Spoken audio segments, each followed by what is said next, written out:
Hello बच्चों, मैं अभिषेक कुमार जैन, आपका Hindi educator. Welcome to Unacademy. आइएगा, चलते हैं हम एक और नई कक्षा की तरफ। अभी तक हम लोग जो कक्षा 10 की तैयारी कर रहे हैं, इस कक्षा 10 की तैयारी में व्यवहारिक व्याकरण जो होती है वो हमारे लिए इतनी महत्वपूर्ण है, क्योंकि हम अगर अपनी तैयारी में इस व्याकरण को समझते हुए चलेंगे तो हमारे जो नंबर हैं उसमें हमें इजाफा मिलेगा, मतलब और उसमें हमें सहूलियत होगी कि हम अच्छे नंबर और ला सकते हैं। तो देखिएगा, व्यवहारिक व्याकरण जो हमारे लिए चल रही है अभी हमारी कक्षाओं में, उसमें हम लोगों ने रचना के आधार पर वाक्य रूपांतरण कर लिया, समास पढ़ लिए, पदबंध पढ़ लिया। अब चलते हैं एक और 4 नंबर की तैयारी की तरफ, जिसमें हमें 4 नंबर पक्के करने, और हम उस जगह पर, अब उस स्थान पर चलते हैं, कक्षा 10 के मुहावरे पढ़ेंगे जो कि हमारे व्यवहारिक व्याकरण में बहुत जरूरी होते हैं। और मैं आप लोगों को बता दूं कि मुहावरे जो हैं वो आपको 6 प्रश्न हैं जो कि आपकी कक्षा में, आपके पेपर में, बोर्ड एग्जाम में आएंगे, जिसमें से आप लोगों को 4 ही अपने उत्तर पुस्तिका में करने हैं, आंसर शीट में करने हैं। लेकिन ध्यान रहे बच्चों, समास, पदबंध और रचना के आधार पर वाक्य रूपांतरण जो चैप्टर हैं उसमें आप लोगों के लिए 5 प्रश्न आएंगे, जिसमें से आपको 4 करने होते हैं। तो इसलिए ध्यान रखना कि अगर हम कक्षा 10 की तैयारी कर रहे हैं और अगर हम उनको अपने टाइम मैनेजमेंट भी करना चाहते हैं, तो मैं आपको पहले ही बता देता हूं कि मुहावरे आप लोगों को 6 आएंगे, 6 में से आपको 4 करने हैं। लेकिन घबराने की कोई बात नहीं है, क्योंकि हम उस तैयारी, उस लेवल पर चल रहे हैं मुहावरे की, कि हमें अब कोई भी मुहावरा आ जाए हम उसका अर्थ जो है वो बहुत अच्छी स्पष्ट तरीके से लगा पाएं। तो चलिएगा, आज की कक्षा को हम प्रारंभ करते हैं और सबसे पहले समझते हैं कि मुहावरा होता क्या है, हम उसका अर्थ क्या लगा पाते हैं और हमें जो सुनने में मिलता है वो क्या होता है। देखिएगा, मुहावरे के लिए डेफिनेशन बताई है इन्होंने कि जब कोई शब्द समूह या वाक्यांश सामान्य अर्थ को ना दे करके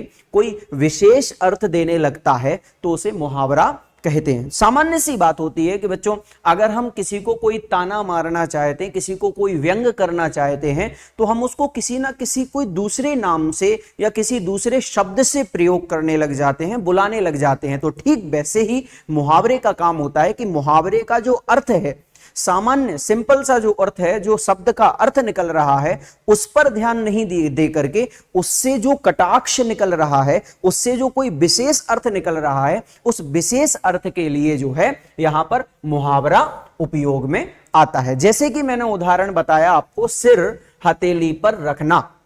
स्वाभाविक सी बात है, सिर हथेली पर रखना, इसका सामान्य अर्थ संभव नहीं हो सकता है, बिल्कुल भी संभव नहीं है कि भाई कोई अपनी हथेली पर अपना सिर कैसे लेकर के चल सकता है अथवा दूसरे का सिर कैसे लेकर के चल सकता है। तो ये सामान्य से अर्थ अगर हम इसका लगाएंगे तो गलत हो जाएगा। मुहावरे का उपयोग वहां किया जाता है जिन जिन जगह पर हमें किसी दूसरी बात को समझाना हो, या हम कहीं पर भाषण दे रहे हो, या हमें किसी गद्य रचना करनी हो, या हमारे लिए अनुच्छेद की रचना करनी हो, या हमें पत्र लिखने हो, या हमारे लिए सूचना लिखनी हो, या हमें विज्ञापन देने हो। तो इन स्थानों पर अपने गद्य साहित्य के लिए और प्रभावपूर्ण बनाने के लिए हम मुहावरों का प्रयोग करते हैं, उनमें नए नए आकर्षक मुहावरे डाल देते हैं, जिसके कारण से हमारा गद्य जो है वो और भी अच्छा दिखने लग जाता है। तो सिर हथेली पर रखना यह एक उदाहरण है, लेकिन जिसका सामान्य अर्थ अभी तक कोई संभव नहीं कर सकता है। लेकिन इसका जो अर्थ है, सामान्य अर्थ, कि कोई भी अपना सिर हथेली पर नहीं रखता है, अतः इसका जो लाक्षणिक अर्थ होगा, जो रूढ़िता से हम लोग समझते आ रहे हैं, या कहें कि इसका जो व्यंग अर्थ होगा, व्यंग अर्थ, देख लाक्षणिक के लिए हम यहां पर समझ लेते हैं एक नया शब्द, व्यंग।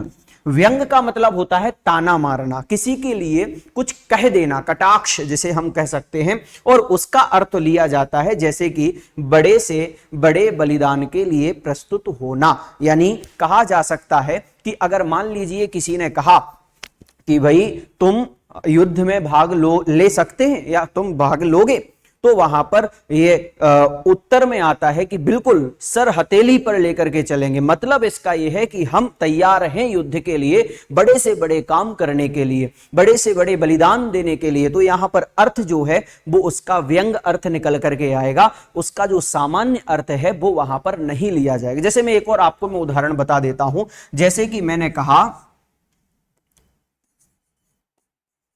काठ का उल्लू, काठ का उल्लू। तो यहां पर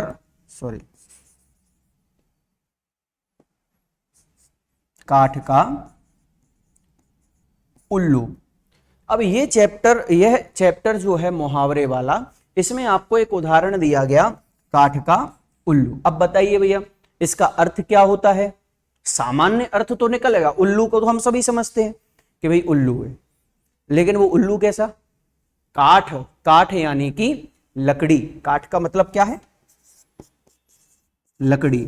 अब अर्थ निकला लकड़ी का उल्लू। अब लकड़ी का उल्लू मतलब, अब जब बच्चों को खिलौने देते हैं तो हम लकड़ी के भी खिलौने लाते हैं, प्लास्टिक के भी लाते हैं, तो एक कह देते हैं कि भाई ये लकड़ी का उल्लू है। लकड़ी का उल्लू का मतलब वहां पर हो जाएगा ना तो वो दिन के काम आएगा, ना रात के काम आएगा, ना कुछ भी काम आता है, बल्कि वो एक बिना किसी काम का है, उसके लिए हम किसी भी काम में नहीं ले सकते हैं। इसलिए काठ का उल्लू यानी काठ का उल्लू का सामान्य अर्थ बनेगा लकड़ी का उल्लू। अब जिस तरह लकड़ी का उल्लू हमारे कुछ काम का नहीं है, ठीक वैसे ही इसका जो व्यंग अर्थ निकलेगा, लाक्षणिक अर्थ निकलेगा, वो निकलता है ना समझ। क्या निकलेगा?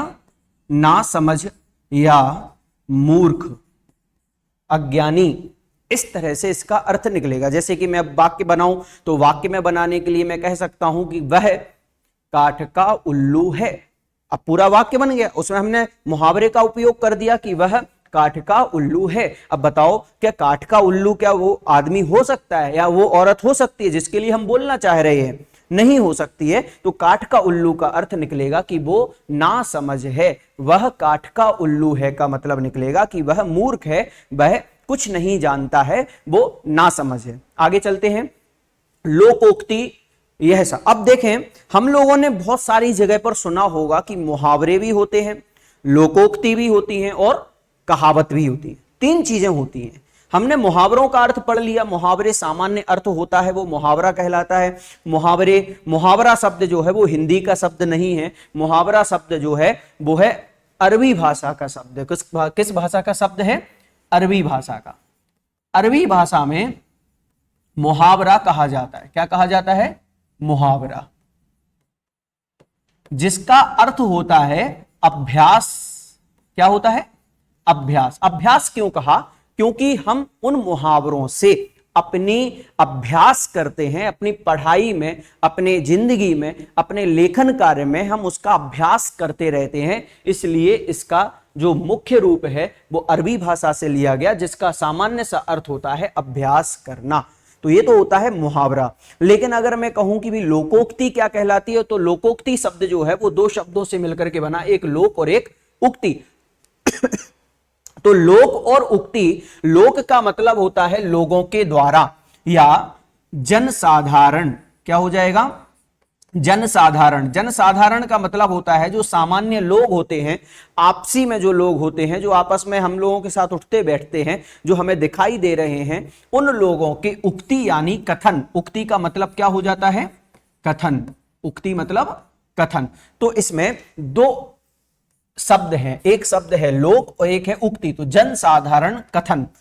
अब जनसाधारण कथन यह शब्द का अर्थ निकल आया, लेकिन जिसका अर्थ होगा, हम पूरा अर्थ बनाएंगे कि जनसाधारण में प्रचलित कथन, यानी कि कहा जा सकता है कि जो लोगों के बीच में प्रचलित या प्रचलन में चल रहे ऐसे कुछ कथन, ऐसे कुछ वाक्य, जिन वाक्यों को लोगों के द्वारा, लोगों के लिए, लोगों के द्वारा बनाया जाता हो, उसे लोकोक्ति कहा जाता है, उसे लोकोक्ति कहेंगे, इसका निर्माण जो होता है वो जीवन के अनुभवों के आधार पर होता है। मतलब अगर मान लीजिए कि कोई अच्छा सा काम कर रहा है और अच्छे से काम करने के बाद उसके लिए जो एक्सपीरियंस हुआ, उसके पास जो अनुभव आया, उस अनुभव के कारण से ही वह जो वाक्य बनता है उस वाक्य को लोकोक्ति कहा जाता है। और अपने कथन की पुष्टि करने के लिए, उदाहरण देने या अभिव्यक्ति को अधिक प्रभावी बनाने के लिए इनका प्रयोग किया जाता है। हमें किसी का उदाहरण देना हो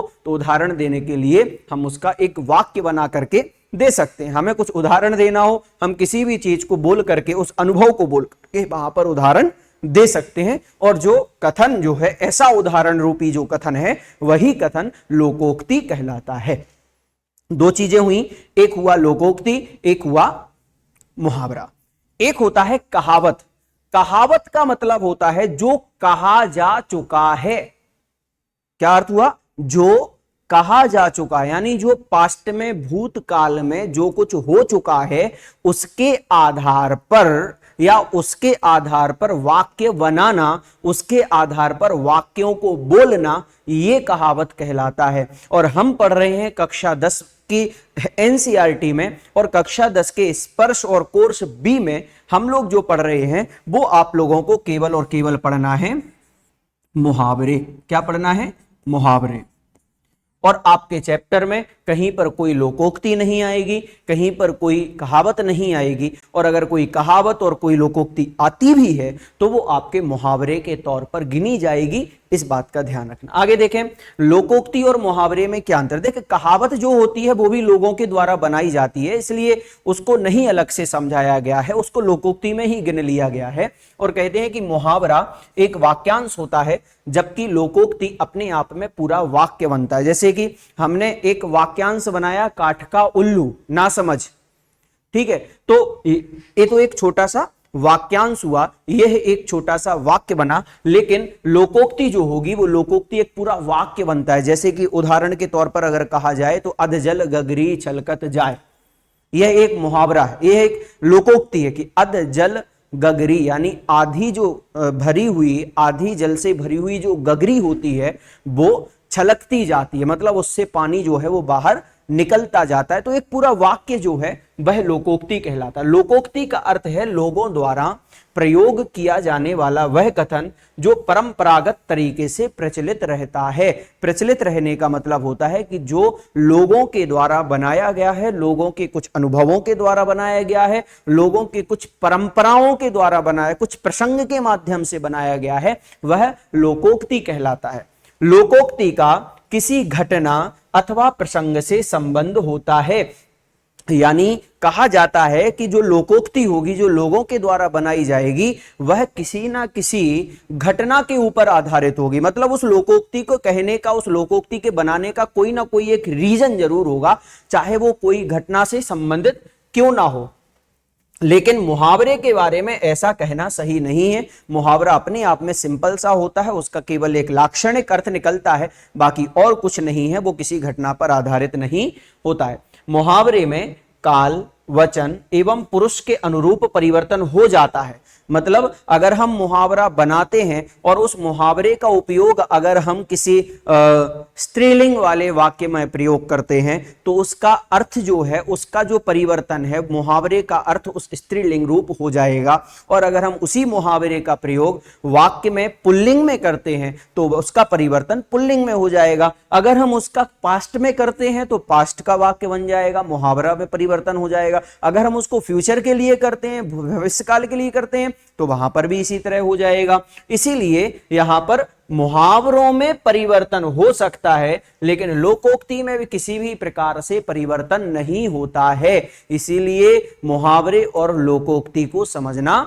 बहुत जरूरी है। आइएगा देखते हैं हम कुछ मुहावरों के लिए आवश्यक तथ्य कि हमें मुहावरे लिखने हैं, मुहावरों को समझना है तो हम उसको किस तरह से समझ सकते हैं, उसके कुछ आवश्यक तथ्य, आवश्यक कुछ नियम जो हमें ध्यान रखने हैं कि उनका जब हम प्रयोग करते हैं तो देखें, मुहावरा पूरा वाक्य ना होकर वाक्यांश होता है, ये मैंने बिल्कुल बहुत अच्छे से आपको पहले बता दिया। मुहावरों का प्रयोग स्वतंत्र रूप से नहीं होता, वरन यानी कि अपितु इनका वाक्य के बीच में प्रयोग किया जाता है। मतलब पूरा का जो वाक्यांश है, मुहावरा है, वो ऐसे सिंपल स्वतंत्र रूप में प्रयोग नहीं होगा, उसको हम किसी ना किसी वाक्य में बना करके बोलेंगे। अब किस तरह वाक्य में बनाएंगे तो वो भी हम इसमें देखेंगे।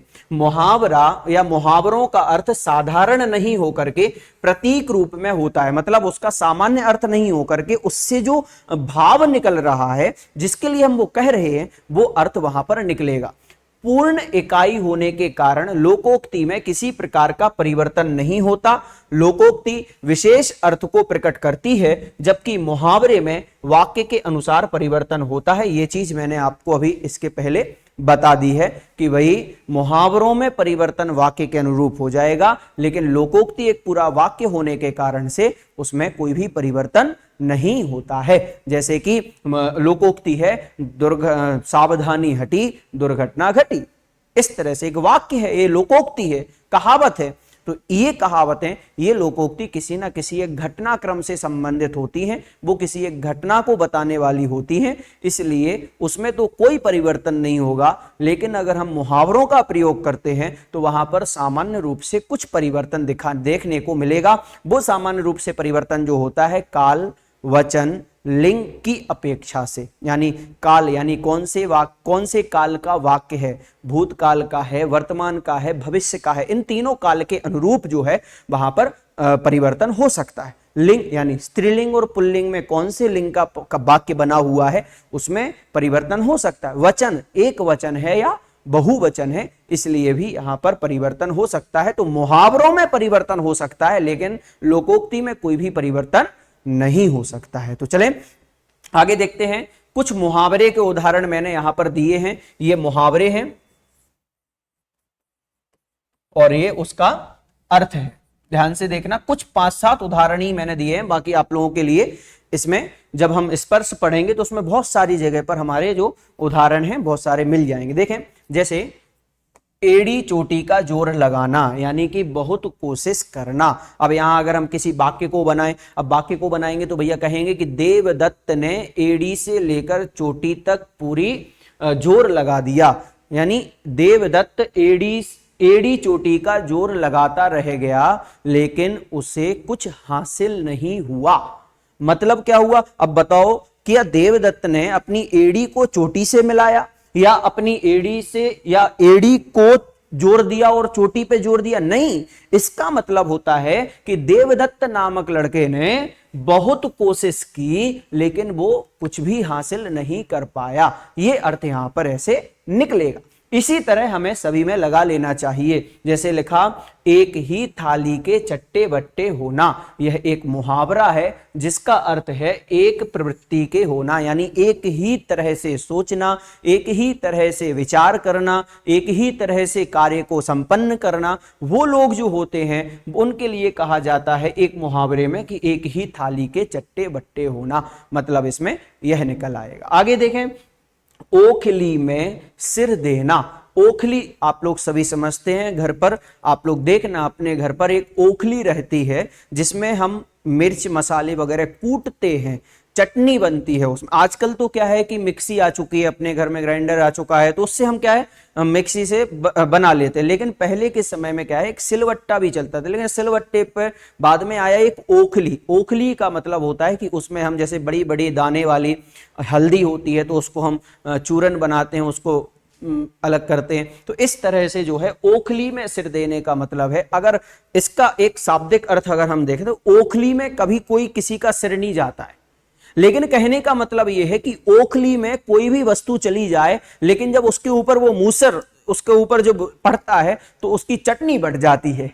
तो ठीक वैसे ही यहां पर उदाहरण दिया कि जानबूझकर विपत्ति में फंसना, यानी ओखली में कोई जानबूझ के, ओखली में कोई ऐसे ही नहीं जाएगा, मतलब ऐसे ही कोई किसी के लिए नहीं जाता, लेकिन ओखली में मुंह डालना मतलब, ओखली में सिर देना मतलब जानबूझकर विपत्ति में फंसना, यानी जानबूझकर हम जा रहे हैं कि भैया लो मारो। तो इस तरह से उदाहरण इसमें लिया जाता है। ओढ़ लेना, यहां पर आएगा जिम्मेदारी लेना। और का और होना, और का और होना मतलब एकदम बदल जाना, वक्त बदल जाना। औने पौने बेचना मतलब हानि उठाना या हानि उठाकर बेचना। औने पौने बेचना का मतलब होता है कि हानि उठा करके बेचना, यानी कि कोई माल हमारे मार्केट में आया, हमारी दुकान पर आया और हमने उसको अच्छे भाव में खरीदा था और सोच करके कि चलो इसका भाव जो है वो बढ़ जाएगा, लेकिन हुआ यूं कि वो घट गया और घटने के कारण से उसमें हमने हानि उठा करके, यानी उसमें कुछ मुनाफा भी नहीं मना पाए बल्कि और उसमें हमें हानि हो गई है, तो हानि उठा करके भी उसको बेचना ये कहलाता है औने पौने बेचना। तो इस तरह से कुछ मुहावरे होते हैं जो हमारी क्लास में, हमारी कक्षा में पढ़ाए जाते हैं और उन स्पर्श वाली जो बुक है उसमें बहुत सारे ऐसे उदाहरण हैं जो हमारे लिए याद रखने बहुत जरूरी है। और अगर हम चैप्टर को बहुत अच्छे से पढ़ेंगे तो उसमें जो भी मुहावरे हमारे लिए देखने में आएंगे वो हमारे बहुत अच्छे से समझ में आ सकते हैं। तो चलते हैं। ऊंची दुकान फीका पकवान, क्या दिया उदाहरण? ऊंची दुकान फीका पकवान, यानी वास्तविकता से अधिक दिखावा, दिखावा ही दिखावा। दो उदाहरण, दो अर्थ इसमें हो गए कि भाई दुकान तो बहुत ऊंची है लेकिन उसका जो पकवान है वो फीका है। अब बताओ, कोई मिष्ठान की दुकान पर जाएगा और मिष्ठान की दुकान पर जाने के बाद कोई लड्डू मांगेगा तो लड्डू तो मीठा होगा, लड्डू क्या है? मीठा है। बस थोड़ा सा टेस्ट या हमारे जुबान पर जो टेस्ट रगा हुआ है उससे अगर अलग होगा तो अपन यही कहने में आता है कि ऊंची दुकान फीके पकवान, यानी कि दिखावा ही दिखावा। मतलब नाम बस बड़ा होने के कारण से उसकी जो वस्तु है उसकी वैल्यू भी बढ़नी चाहिए, बल्कि वो वैल्यू वैसी नहीं है, इसलिए यहां पर उदाहरण इस तरह का दिया हुआ है। ऊंट के मुंह में जीरा, हम लोगों ने सभी ने सुना होगा। आवश्यकता से नगण्य पूर्ति, यानी आवश्यकता की नगण्य पूर्ति का मतलब होता है हमारे लिए, मतलब ऊंट के लिए जो है क्या आवश्यक होता है? क्या जीरा पर्याप्त है उसके लिए? नहीं है, नगण्य है, नहीं गिनने योग्य है, उसके तो उस जीरे से कोई फर्क पड़ने वाला भी नहीं है। तो बताए कि आवश्यकता की नगण्य पूर्ति का मतलब होता है कि आवश्यकता बहुत है लेकिन मिला थोड़ा सा, बस ये यहां पर अर्थ निकल आएगा। उखली में सिर दिया तो मूसल से क्या डरना, मतलब यह है कि अगर हम किसी कार्य को स्टार्ट कर देते हैं, कार्य को प्रारंभ कर देते हैं तो उसमें आई हुई विपत्तियों से अब कभी डरना नहीं है। देखो, जब दृढ़ निश्चय कर लिया तो बाधाओं से क्या घबराना।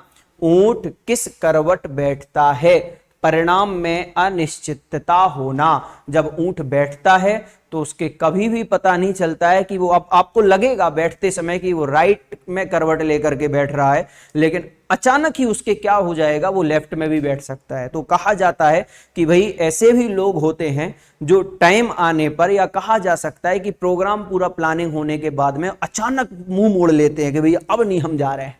ऐसे जो लोग होते हैं उनके लिए कहा जाता है कि ऊंट किस करवट में बैठता है। तो इस तरह से इसका मतलब परिणाम में अनिश्चितता होना, यानी उसके परिणाम जो है अनिश्चित हैं, कोई भी निश्चित नहीं है भाई कैसा है क्या है, वो कुछ भी नहीं, अनिश्चित होना। आगे देखें। अब देखें यहां पर जो मैंने आप लोगों को बता दिए, अब हम पढ़ते हैं कुछ उदाहरण। हाँ, लोकोक्ति भी इस तरह से यहां पर दी हुई है। आ बैल मुझे मार, आम गुठली के दाम, आंख का अंधा नाम नयन सुख, आगे कुआं पीछे खाई। इस तरह से भी इसमें उदाहरण हैं। तो इन उदाहरणों को भी हमें समझना है, लेकिन ये लोकोक्ति है तो ये लोकोक्ति जो है हमारे इसमें नहीं आती हैं, और अगर आती हैं तो मुहावरे के तौर पर आएंगी, बस इस बात का ध्यान रखना। आगे देखें।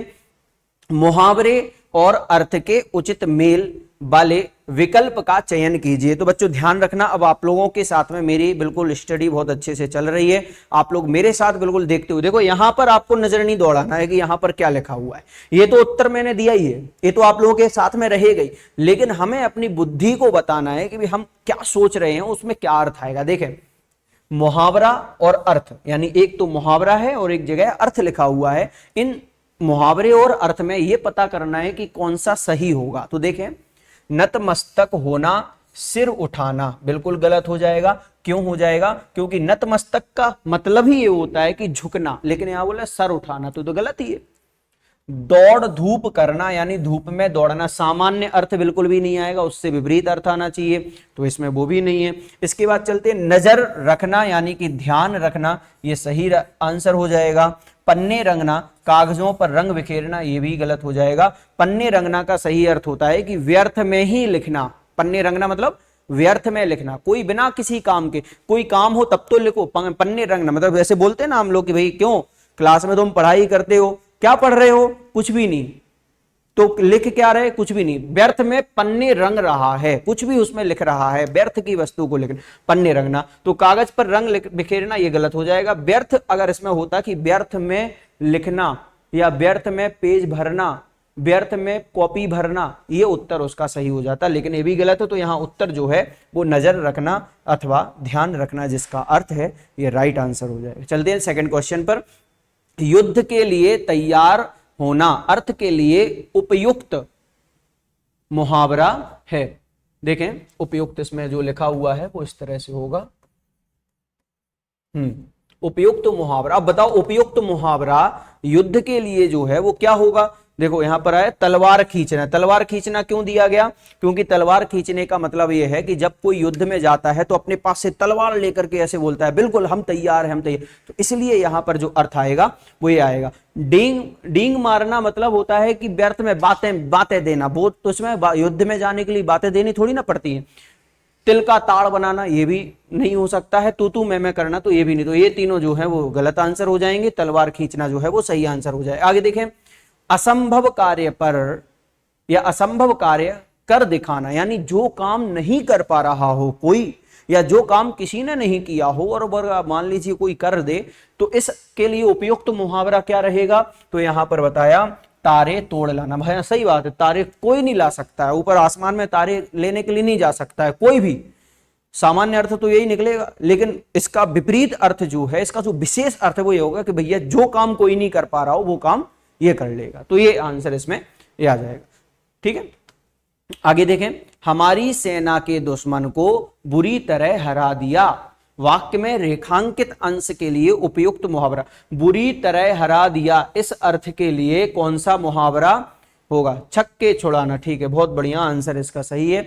बाकी में नमक मिर्च लगाना तो होगा नहीं, नमक मिर्च लगाने का मतलब पता है क्या होता है, नमक मिर्च लगाने का मतलब होता है कि भाई किसी की अच्छी बातों को सुन करके उसमें नई नई अपनी बातों को जोड़ करके परोस देना, दूसरों को बता देना, ये नमक मिर्च लगाना होता है। और दूसरा आंसर इसमें निकलता है कि भैया अगर कोई बॉस के साथ में काम कर रहा हो तो बॉस के लिए नमक मिर्च लगा करके किसी तीसरे की बुराई करना, ये सारी चीजें जो होती है तो इसमें आएगा नहीं। बुरी तरह हरा देना मतलब छक्के छुड़ा देना, ये हो जाए, खून खोलना, खून जलना, ये इसमें बिल्कुल भी नहीं आएगा। फिफ्थ क्वेश्चन देखें, इसमें पूछा गया है कि मेरी बहन सांप सीढ़ी के खेल में हार रही थी, अतः उसने गोटियां मिलाकर पूरा खेल ही बदल दिया। अब बदल देने का मतलब यहां पर क्या आ जाएगा, गुड़ गोबर कर देना, ये आंसर इसमें आ जाएगा। गुड़ गोबर, गुड़ अच्छा होता है, गोबर बुरा होता है, एक सामान्य दृष्टि से बता रहा हूं, आयुर्वेद की दृष्टि से गोबर भी ठीक है। गुड़ जो है, गुड़ और गोबर को मिला देने के बाद में वो भी कोई उपयोग का नहीं होता है, तो उन्होंने क्या किया कि गेम को बिल्कुल पलट दिया, मिला दिया, बुरी हालत कर दी, तो ये आंसर इसमें। आंखों में धूल झोंकना, भैया यहाँ पर थोड़ी ना कोई पुलिस और चोर की ऐसी कोई कहानी है कि आंखों में धूल झोंक करके चला गया। गागर में सागर समाना, ये भी नहीं इसमें आ पाएगा। घाव हर लेना, हर होना, ये भी बिल्कुल भी नहीं होगा। आगे देखें, प्रतिष्ठा बढ़ाना अर्थ के लिए मुहावरा होगा। प्रतिष्ठा का मतलब होता है सम्मान, मान, अपनी मान प्रतिष्ठा, लाज, अपना अगर वर्चस्व है, पर्सनालिटी पूरे विश्व में है, तो अपना नाम जो है मतलब प्रतिष्ठा बढ़ाना, अपने नाम को आगे बढ़ाना, इसके लिए जो उचित मुहावरा होगा वो होगा चार चांद लगाना। क्यों होगा, क्योंकि अगर कोई अच्छा काम करता है और उसमें और भी अच्छा काम हो जाए और भी उसकी प्रतिष्ठा में नाम लग जाए तो होता है चार चांद लगाना, मतलब और भी उसने अच्छा काम कर दिया। तो इसमें आंसर जो है सी ऑप्शन इसका राइट हो जाएगा। आगे देखें, आगे बताए मुहावरे और अर्थ के उचित मेल वाले विकल्प का चयन कीजिए। अब यहां पर आपको ध्यान रखना है, एक तरफ मुहावरा दिया गया, दूसरी तरफ उसका अर्थ दिया गया है। अब इसमें आपको सही बताना है कि देखो इसमें आ गया है सी ऑप्शन जो है, मैंने आपको बताया था पहले ही वाले ऑप्शन में, तो ए ऑप्शन इसका सही हो जाएगा, क्योंकि पन्ने रंगना, व्यर्थ में लिखना। गिरह बांधना, मार डालना गलत होगा। गिरह बांधना का मतलब होता है कि गिरह में बांधना, यानी उस बात को समझ जाना। जैसे कि मान लीजिए मैं पढ़ाऊं और पढ़ाते समय कोई बच्चा मस्ती कर रहा हो, और मस्ती कर रहा हो तो उसको समझाते समय मैं यही कहूंगा कि भाई जो मैंने पढ़ाया है उसको गिरह बांध लेना, मतलब अपने साथ समझ लेना, इस बात को आगे मैं नहीं बताऊंगा। गिरह बांधना, उसको आगे ना भूले, ऐसा ध्यान रखना। तलवार खींचना, सब कुछ नष्ट करना, ये भी नहीं आएगा। कदम उठाना, सामना करना, ये भी नहीं आएगा। तो पन्ने रंगना, व्यर्थ में लिखना, ये राइट आंसर होगा। इसका राइट आंसर मैंने आपको यहां पर लगा दिया है। इसी तरह ध्यान रखना, आप लोगों को ये प्रश्न उत्तर इसलिए करवा रहा हूं क्योंकि ये प्रश्न उत्तर जो है इसी तरह से आप लोगों को बोर्ड एग्जाम में, अर्धवार्षिक यानी हाफ ईयरली में इसी तरह से ही आपको आते हैं। आपके लिए एमसीक्यूज आते हैं, इसी तरह से आते हैं। और भी किस तरह से प्रश्न बन सकता है वो भी इसमें बताते हैं। आगे चलें। आगे कहा कि अंधे के हाथ बटेर लगना का अर्थ होता है। देखो, सबसे पहली बात तो बटेर का मतलब क्या है? बटेर का मतलब यहां पर है पत्थर। बटेर का मतलब क्या है? पत्थर, कंकर।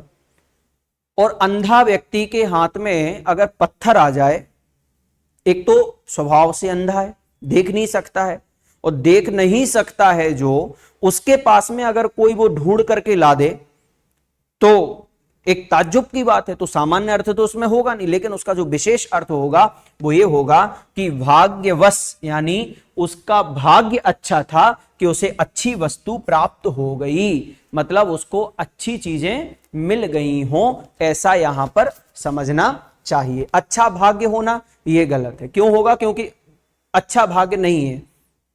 अच्छी वस्तु प्राप्त हो जाना ये भी नहीं, लेकिन भाग्यवश अच्छी वस्तु मिल जाना, मतलब जो उसके योग्य नहीं है, जो उसके योग्य, जैसे मान लीजिए एक हीरा है, डायमंड है, और डायमंड जौहरी के पास चला जाए तो स्वाभाविक सी बात है, वो तो कोई दिक्कत नहीं है उसमें, क्योंकि जौहरी के पास हीरे जवाहरात सब कुछ है। लेकिन ऐसे गरीब के पास चला जाए जो हीरे और पत्थर में कोई मोल भाव ही नहीं करता है, पत्थर को भी हीरा मान रहा है, हीरे को भी पत्थर मान रहा है, उसके पास अगर चला जाए, मतलब अयोग्य व्यक्ति के पास में, यानी जो योग्य नहीं है, जिसका भाग्य नहीं है, ऐसे अभागे के पास वो वस्तु मिल जाना जो उसके भाग्य में नहीं हो, वो कहलाता है अंधे के हाथ बटेर लगना, यानी भाग्यवश अच्छी वस्तु को प्राप्त हो जाना। अब दूसरा यहां पर ये गलत हो जाएगा क्योंकि सामान्य अर्थ उसमें होगा नहीं। आगे देखें। गागर में सागर भरना मुहावरे का सही अर्थ है थोड़े में बहुत कुछ कह देना। गागर होता है एक मटकी, गागर का मतलब यहां पर क्या है? मटकी। अब मटकी में सागर तो नहीं समा सकता है, हो ही नहीं सकता, असंभव है। गागर में कभी भी सागर नहीं समा सकता है, लेकिन कहने का मतलब यह होता है कि गागर में सागर समाने जैसा मतलब होता है कि भाई थोड़ा कहने पर भी बहुत कुछ समझा देना, यह कहलाता है गागर में सागर। मुहावरे और अर्थ के उचित मेल वाले विकल्प का चयन कीजिए। मुठभेड़ होना, मार डालना, सिर फिरना, चक्कर, नामो निशान मिटाना, सब कुछ नष्ट कर देना, तीर मारना, निशाना लगाना, ये अर्थ जो है वो राइट और रॉन्ग में ले लेना। तो सही आंसर होगा नामो निशान मिटाना, यानी सब कुछ नष्ट कर देना। वो कहते हैं ना कि भाई राहुल ने देवदत्त का नामो निशान मिटा दिया, जिसका अर्थ क्या है? सब कुछ नष्ट कर दिया। इस तरह से जो वाक्य में प्रयोग किए जा सके उन्हें मुहावरे कहते हैं। आगे देखें। कठिन परिश्रम करना या कठिनाई का अनुभव होना अर्थ के लिए उचित मुहावरा होगा। अब कठिन परिश्रम करने के लिए तो दांतों पसीना आना ही होता है। बताओ भाई, पसीना आता है पूरे शरीर पर, दांतों पे कभी पसीना आया? नहीं आया। लेकिन ऐसे कार्य करना, ऐसा कठिन वाला कार्य करना, उसके लिए जो है उचित मुहावरा यही बैठेगा, और बाकी इसमें गलत हो जाएंगे। ठीक है, आगे देखें। लोहे के चने चबाना, लोहे के चने का, बताओ चने तो कभी लोहे के हुए नहीं है। अब लोहे के चने चबाना मतलब क्या होता है? कठिन कार्य को करना या कठिन कार्य को या संघर्ष करना। अब इसमें आप लोग कहोगे कि असंभव कार्य को संभव करना। अब असंभव कार्य को संभव करने का मतलब तो वहां होता है, देखो लोहे के चने चबाने का मतलब यहां पर यह भी है, घोड़े जो हैं वो घोड़े, लोहे के चने का मतलब यहां पर है कि जो चने होते हैं अधिकतर घोड़े खाते हैं और उनमें स्फूर्ति रहती है। तो इसी तरह से इसमें बताया गया। तो यहां पर जो ऑप्शन आपका जो राइट आएगा वो डी ऑप्शन जो है इसमें राइट आप लोग कर लें। ठीक है, तो कठिन कार्य करना या संघर्ष करना ये इसका सही आंसर हो जाए। आगे देखें। रेखांकित अंश के लिए कौन सा मुहावरा प्रयुक्त करना उचित रहेगा? अब यहां पर एक डांट डपट खानी पड़ती है, तो एक लाइन दी गई है जिस पर रेखांकित किया गया, अंडरलाइन किया गया है, और उस अंडरलाइन वाले शब्द के लिए कौन सा मुहावरा है जो इसमें सही बैठेगा। 13 नंबर के क्वेश्चन में आपको आंसर बताना है। तो यहां पर मैंने आपको बता दिया है आंख बचाना, डी ऑप्शन जो है वो आपका इसमें राइट आंसर हो जाएगा।